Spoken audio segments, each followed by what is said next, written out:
podcast. The podcast that's not a podcast. This is just our bonus content for you, the members of the Punk Hardcore Crossover Crib Facebook group. Follow Too Punk to Be a Podcast on Twitter and subscribe on YouTube. Audio versions can be heard on Spotify, Amazon Music, Audible, Podcast Addict, Google Podcasts, and now on iHeartRadio. On to the show.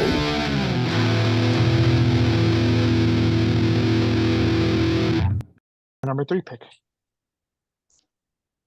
No, it's Pretenders are badass. They're so underrated. Yeah. I mean, they're just one of those bands that, it's like, I'm going to compare them to the Bags. It's like, y'all didn't fucking know at the time. Yeah.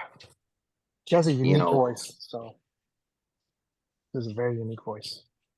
Which is cool, This is such a cool, unique voice, I feel. Kenny's like, get with this new wave shit. Kenny, to you for your number 4. Totally fine. Yeah, I don't listen to the Pretenders. That's okay. But speaking of super obvious, huge picks, everybody's going to already know. And speaking of my love for, y'all all know my love for Joan Jett. I'm going to start with the Runaways, though. Start with Live in Japan. Have to be on the list. What can you say, man? Oh, my God. Joan Jett, Lita Ford, Sherry, Sandy West, Jackie Fox, late 70s. I mean, not only were they at the beginning of like women in rock, but they were at the beginning of that punk sound about to happen, and that kind of rock in itself, man. They were just so early on. Oh, and I mean, they're all hot too. So I mean, I'm not trying to be sexist or anything like that, but yeah, it's Jesus Christ, that was a sexy band. And they could play too, they could play. Definitely. They played their asses off. They crushed and that's what made them sexy. They were just,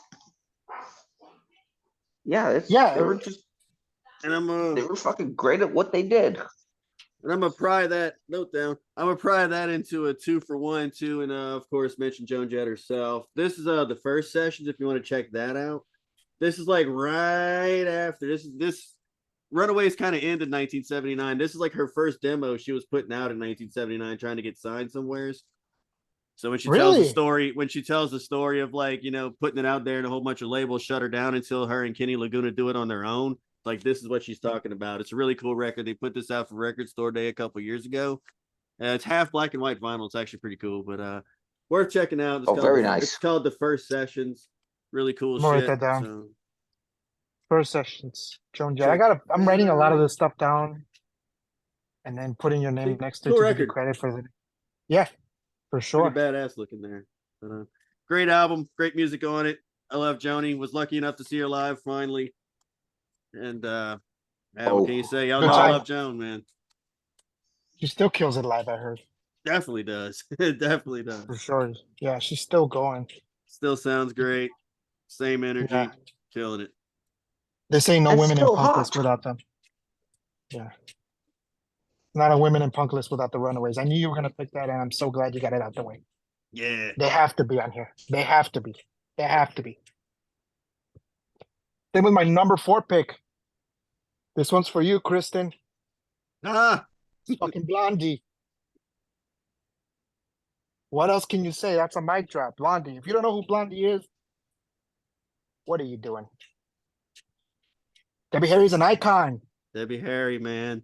I mean, Debbie Harry's an icon, man. She had it all, like I said. Well, I put in quotation, sex appeal, talent, stage presence, pioneer for women in music in general.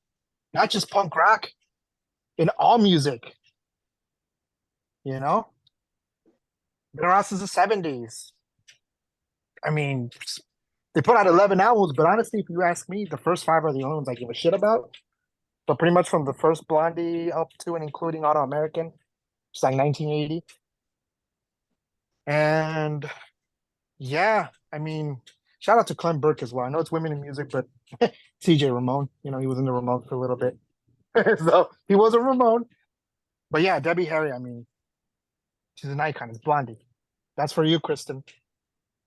That one's for you, Kristen.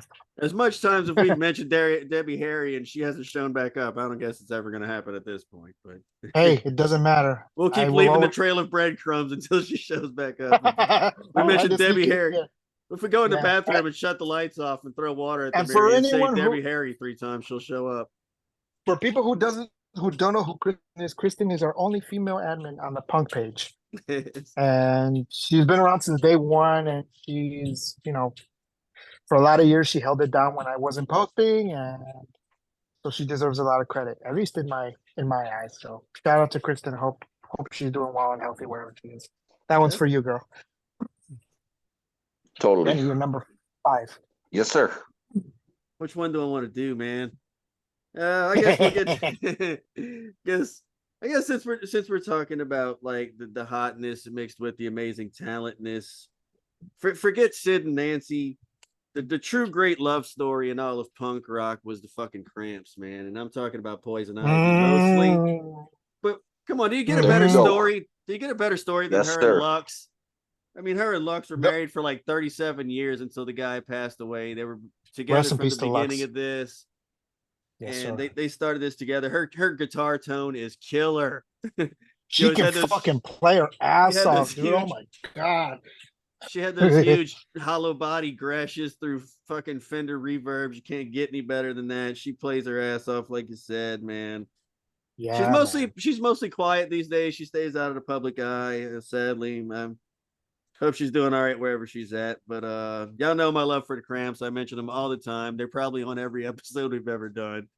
But Cramps we're talking about fucking rule, women in man. punk. You know Poison Ivy's coming. And They have also, to be. Well, hell, while I mean, I'm crowbarring the women I love to mention all the time, while I'm there, shout out to Shawnee Zold also, who played bass for him Ooh, right White towards Zombie. the end.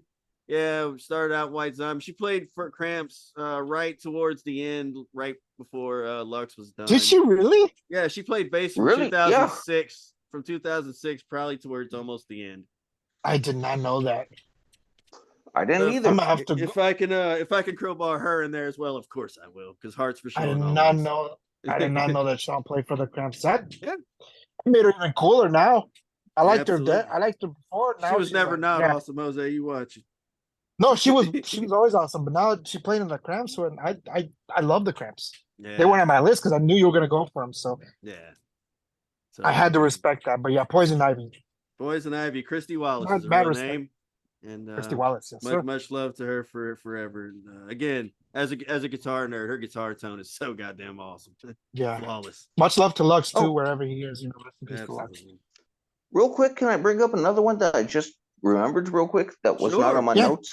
Go ahead. Jump Go in. ahead. Civet. Yeah, Civet. Oh, Civet. Yeah. The band isn't together anymore. But one of the ladies, I don't remember which one off the top of my head, is doing her own thing still now. And it's not bad. It's not bad. It's not Civet. But it's Yeah. still good. It's still good. It's just not Civet. yeah. I remember you mentioning Oh. them on one of those early What on What Are You Listening To episodes. You had mentioned them, and that's how I kind of found them. Yeah. Yes, sir. It's listen to their first album and then come back to me and tell me Yeah, Because it's killer. that It's shit is killer. amazing. Yeah, I went and listened to it after. For It's sure. awesome. For sure. That was your number 5, Kenny? Number Something like 5. that. Yeah. Number 5, piggybacking on Nick. Here we go. You ready? You ready? You ready? Let's Already go. up. Viv Albertine, Tessa Pollitt, and Palmolive, my beloved Palmolive on the drums. The motherfucking Spritz. God damn. Rest Yeah. in peace to Ari Up and fuck cancer. Yes, sir. Fuck cancer. Punk meets reggae meets dub meets new wave meets Afro beats. These ladies did it all, man. pioneers in world music, pioneers for women in music, period. Fun fact, a lot of people don't know, but John Lennon from the Sex Pistols until was married to Ari's mom, Nora Yeah. Forster, who I think worked for the German press. And she passed away recently. I know Very. because Johnny Rotten, John Lennon posted about it, saying rest in peace to his baby, Yep. who was Ari's mother. Ari passed away, sadly, quite a few years ago, actually. She passed away in 2010. I'll never forget when it happened. That one kind of hurt a little bit because I'm such a huge fan of this band. Very controversial first record cut with them topless on the cover, but they didn't give a fuck, man. These ladies were punk as fuck to the core. It doesn't matter if they played dub, reggae, whatever, man. One of those first all-female bands that I fell in love with. Put out 3 albums. I think the last one came out in 09, if I remember correctly. It's called Trapped Animal. Just before Ari passed away, but cut as a classic. And then the second one, Return of the Giant Slits, is them doing like the world music, Afro beats style of music. Right. If you're familiar with Afro beats is, these ladies pioneered that shit. Not bad for 4 women from around the world. One German, Viv Albertine, who after the Slits played in the band The Raincoats. He went on to be in the Raincoats. That was it. Yeah, the Yeah. Raincoats. That was the one I was trying to talk about earlier. That's where the connection between the Slits and the Raincoats happened because of Viv Albertine. Viv Albertine was a guitar player. And He started off in Nirvana. Yep, and Nirvana. Exactly. Now I remember. Exactly. And Thank speaking you. of Nirvana, Cut by the Slits is also on Kurt Cobain's top 50 albums list. But that's not the reason they're on my list. I've always loved the Slits. Everyone on the page knows this, so that's my number 5, the Slits. Rest in peace to Ari Up. And fuck you, cancer. Yeah. Whew. All right. There's the first dead giveaway. So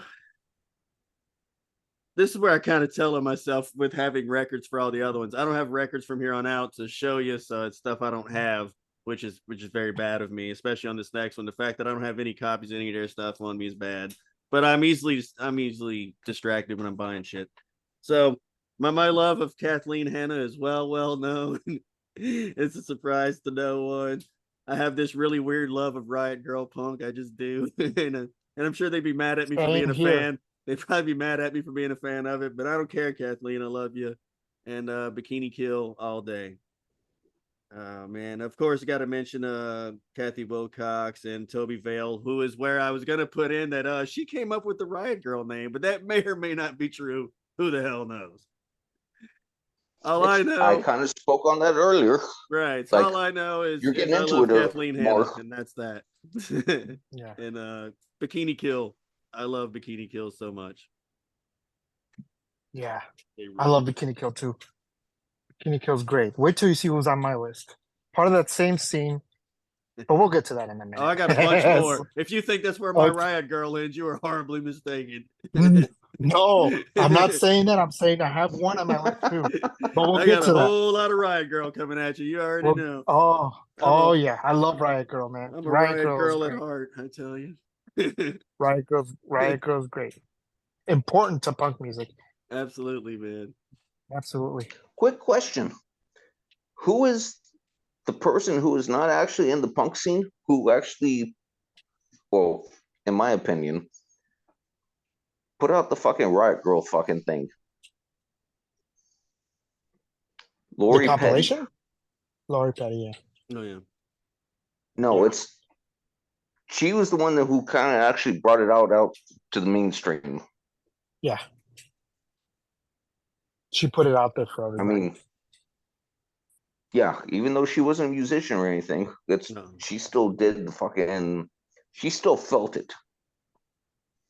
Let's throw her on this list just for sheer exposure to the Yeah, Riot Girl there's all movement. the fanzines Exactly. and stuff that were Yeah. important to the whole that thing even being out there for sure.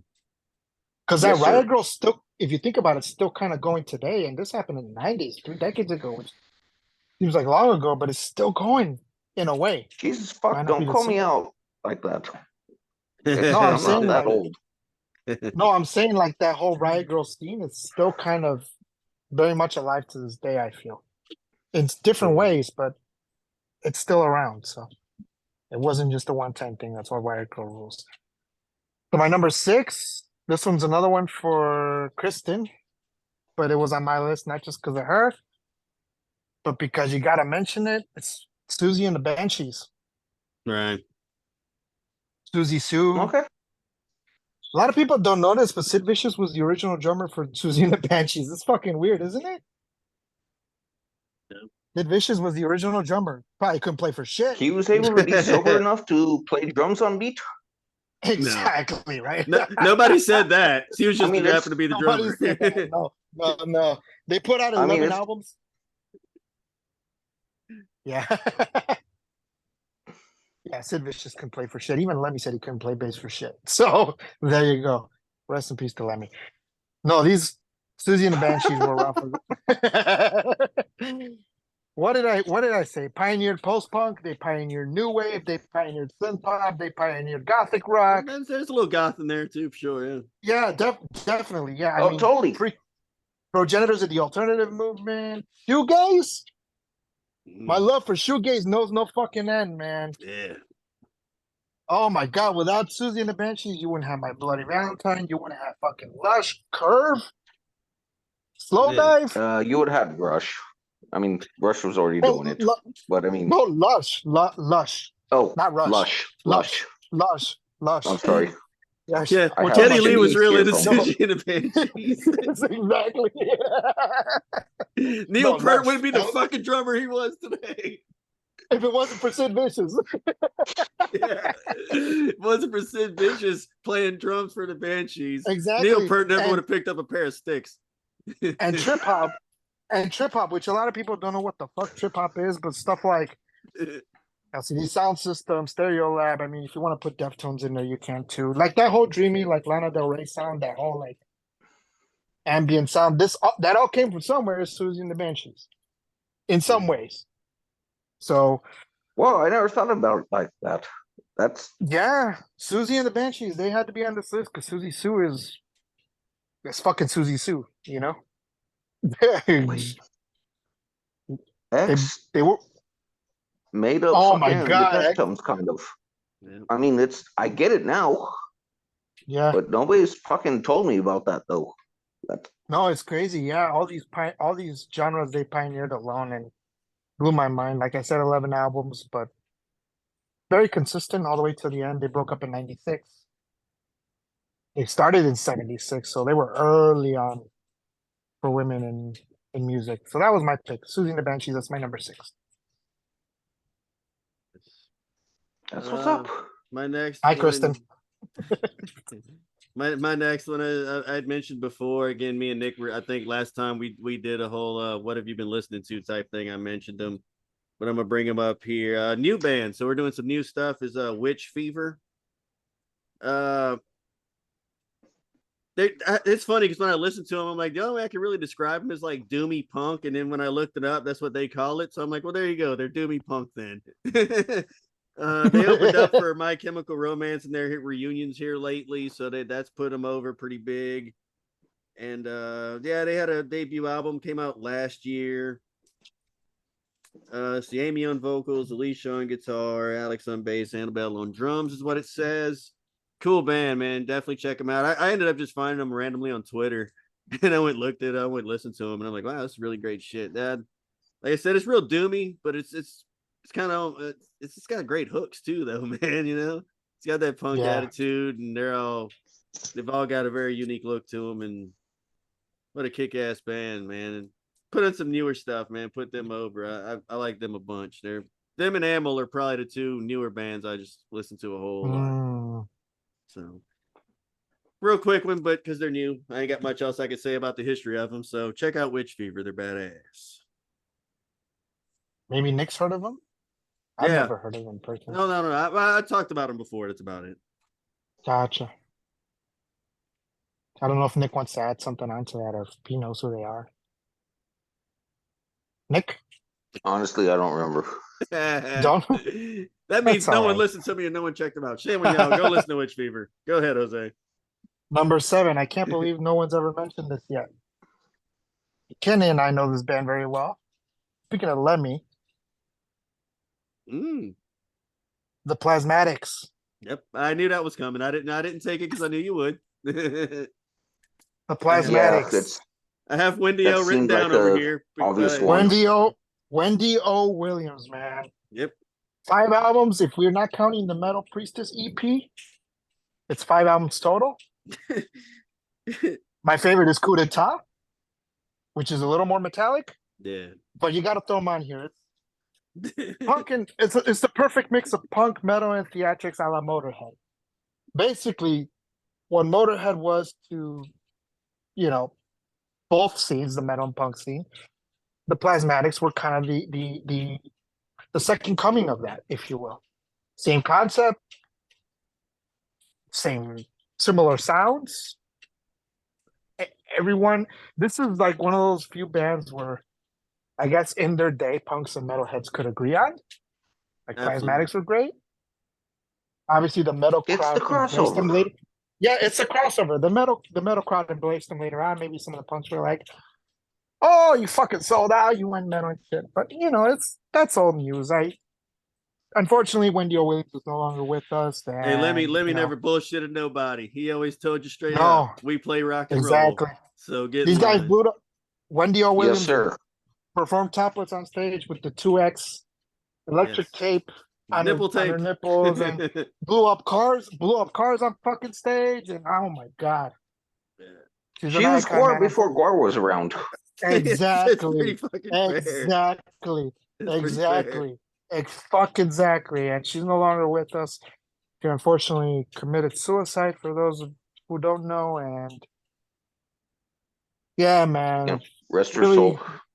rest in peace to Wendy O. Williams. A great soul, and from what I've read, seemed like a good person, but she was just troubled mentally. So Oh shit! get help or You know talk who to we somebody have- if you're out there. You know who we haven't talked about yet?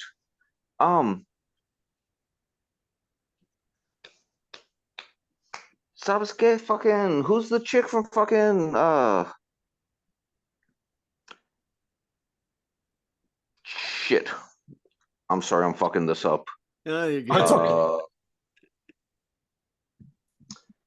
You can't be troubled. Okay, let's keep going on. It's We'll when come I back actually to you. remember, I'll tell you. It's We'll come Yeah. back to it. We'll If come at bad. any back point to it comes back to, if at any point it comes back to you, stop us talking right away, so Oh, you don't yeah. forget. Jump right on. That in was my there. number It's 7. Quite all right. Kenny, you're number 8. All right. Let's see here. Well, I'll go for some of the big ones right quick. I know Nick wanted to mention them, so I'll mention them here too. We'll bring up the Luna Chicks in 1987. A good pick. Yeah, Theo Coogan, Gina Volt, Sydney Squid, Silver. They're such a fun band, crazy stuff, as classic Yeah. as it gets. Kim Gordon and Thurston Moore found him, so shout out to Kim Gordon too. I think she's pretty important in all this. And Yes, they Sonic Youth. did play some 2021 shows, and sounds like their first show in 17 years was at Punk Rock Bowling not too long ago. But yeah, man, Luna Chicks, man, they're a bunch of Oh, fun. that's what's up. Luna Yeah. Chicks is badass. I know Nick said he wanted to bring them up, so I'll It's- put them in right quick too. No, I know who they are. Me and my too. buddy Good were band. gonna go see them in New York. Because they did a little mini tour, like a 4-city stop when they reunited. And yeah, we were just too poor to fucking do it. So Damn. New York is expensive. Yes. Yes, it is. Yes, it I mean, is. I've only been there once, and I wasn't paying for it. So yeah, Hey, you got some out of it, so it's something you can say. Jose? That was your number 8, right? Technically, Sure. yeah. My number 8, time to hit you with my Riot Girl pick. Okay. My only Riot Girl pick, sadly, but this is probably my favorite band of that scene. L7. Okay. Susie Gardner, Oh Donita shit! Sparks, Jennifer Finch, Yep. and D Placus. 7 albums total. Punk meets sludge metal meets blues meets grunge. This shit is amazing. Smell the Magic being my favorite L7 record. Period. Good fucking grief.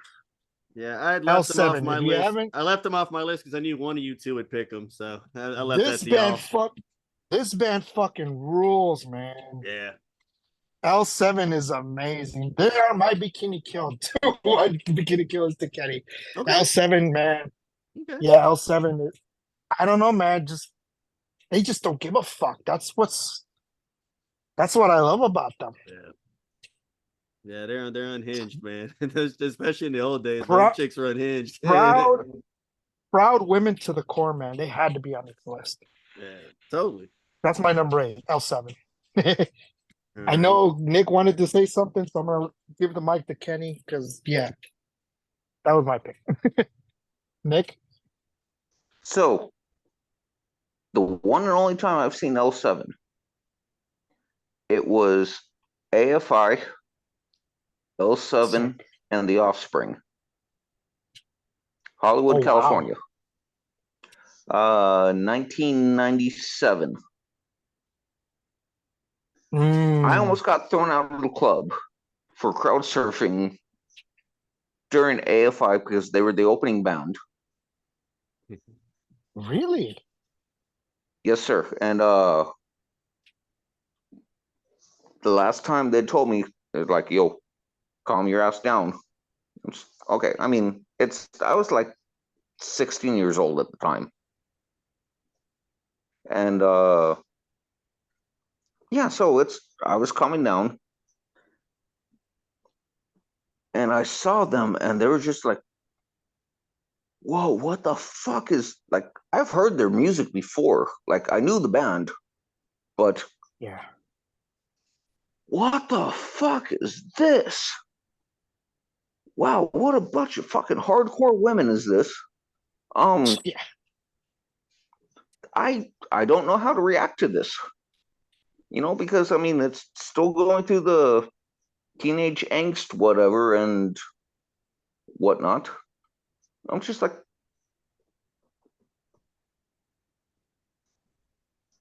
Yeah. I had my life changed twice that night Yeah. Yeah. For because sure.